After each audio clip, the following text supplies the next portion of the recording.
I am so excited to be back doing Craft IQ. This month, Jackie asked us to stencil on white cardstock, use a large 4x6 photo, journal around a border, create a feature the shape of a heart,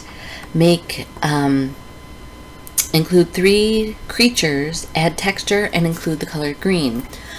So as I'm gessoing this paper, I'll share with you that I had started this layout with this beautiful piece of capri blue cardstock, and I stenciled all over the back of it, and I had a direction I was going, and then I was kind of looking at the layers that Jackie had set for the month again and realized, oh, I was supposed to start on white cardstock. But it was okay because the first paper was not going well, and as my child told me later, well, that looks like a kid did it, so it probably wound out better in the trash. So here I gessoed the paper, as you can see, and then I grabbed out my watercolors, and I'm gonna do kind of just a watercolor effect. And to get the green into it, I don't know if you caught the photo of my 3 creatures, but those are one of them is our child Abra, and then 2 kids that are friends of ours, and those kids got to play together so much when they were younger that they just always had fun. So those are my 3 creatures, and then to get green in this layout, I knew that I needed to do something with either primary colors, and I just went ahead and am doing a watercolor with the rainbow cascades. And if you've watched anybody else do mixed media or any real scrapbooking layouts, you've probably seen this rainbow theme repeated multiple times. It's the first time I did it, and I'm very excited. So I tried to keep all of the mixing of my colors on my I can't even think of what it's called, my paint tray over there, because these colors are actually custom colors that our oldest, Daniel, put together for us. And so I'm having to mix, or put together for me, I'm having to mix to get the purples and the oranges there. But he is an artist and has really done a lot of research or using of watercolor and pigments, and thought that some of the frustration I was getting when I was trying to do projects was because I didn't have a high enough quality pigment, chalk, or color palette. And he hooked me up, and I have to say he was right. So quality makes a difference. And normally I would have done a lighter blue, but because I already have that richer blue next to the green, I'm going to do kind of a purple in between the blue and the already purple on there, and then I'll lighten up that purple, taking it more into the pink tones. So again, I took that base that I had started there on the far right for the purple, and now I'm going to add a little more of the red tones into it, and you can see here that it gives it more of a mauve effect. And that gesso that's on there allows the watercolor to just flow. I am going to show you how I dried this so that you can see what drying it does, and mopping it up with a paper towel can kind of change the effect. So if you have time to just let it dry, you will get a totally different result. Because see where I mopped up some of the orange because there was just too much water to dry it with my heat gun, you kind of get lighter colors, and they're not as rich and as natural as it would be. I was thinking originally that my photo was going to go over this section, so it didn't really bother me, and I'm not sure why I went ahead and dried that mauve at the end, but I did.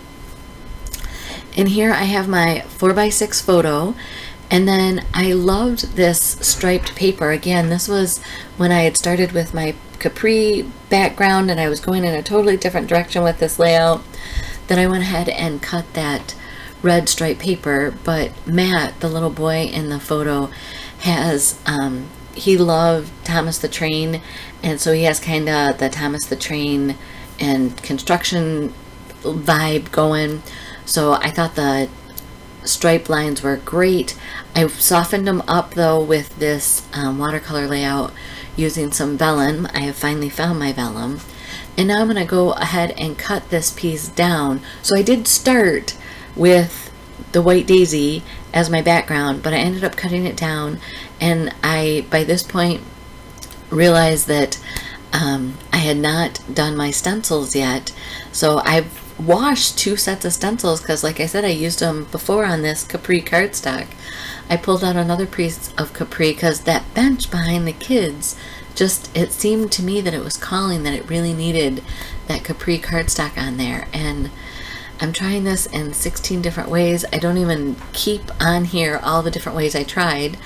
I pulled some papers from the side, and one was craft paper, and it was like, oh, the brick behind the bench, the color of Abra's jumper, all lend itself to this craft paper. So I was kind of anxious, and then this craft paper came into the picture, and it was like, oh, I could just relax. I don't know if you've had that when you've scrapbooked.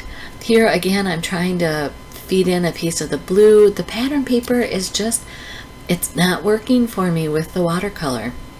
I grabbed some of that candy apple red, and once again, it's like, okay, solid candy apple red. We're just going to do little stripes of it along the edge. From a layout I did last week, I had cut all of these white scalloped edge. I had die cut them, and they were just laying on the desk. And again, it was one of those, all right, I'm going to just put these on. It kind of softens the look of this page. One of the layers is to add hearts, so sure enough, I went through my scrap cardstock and I cut out 2 of red, orange, yellow, green, blue, and purple. And I'm just trying them different iterations on here. I'm keeping this on here because I don't know about you, but sometimes when I do something and then it's like, no, I'm not sure, I want to try something else, and then I don't like that and I try to go back to the original, but I can't get it just the right way. You might see something on how I try to put these around the layout that sparks an idea for you for the next project you're going to work on. So I finally got these hearts on. I just glued them down, and then I did add that green up in the corner because it just needed more green, because that's what we're supposed to do, is include some green. So for my texture, originally I thought I was going to use I have a mini sewing machine that I use just for paper, and I thought I was going to use that to do some colored lines of stitching down the watercolor. But then I realized that I haven't fully unpacked to know where all of my thread colors are. So instead, I'm going to go ahead and just paper pierce all of these hearts. And I'm not doing all the way around the hearts. I'm just doing kind of random bits of some of them. And then I went with embroidery floss, just 3 of the strands, and hand stitched those holes that I punched. I love how this layout came together. I apologize that I didn't get the stencil in, but I think I met all the other criteria. I did do just a little bit of border at the bottom.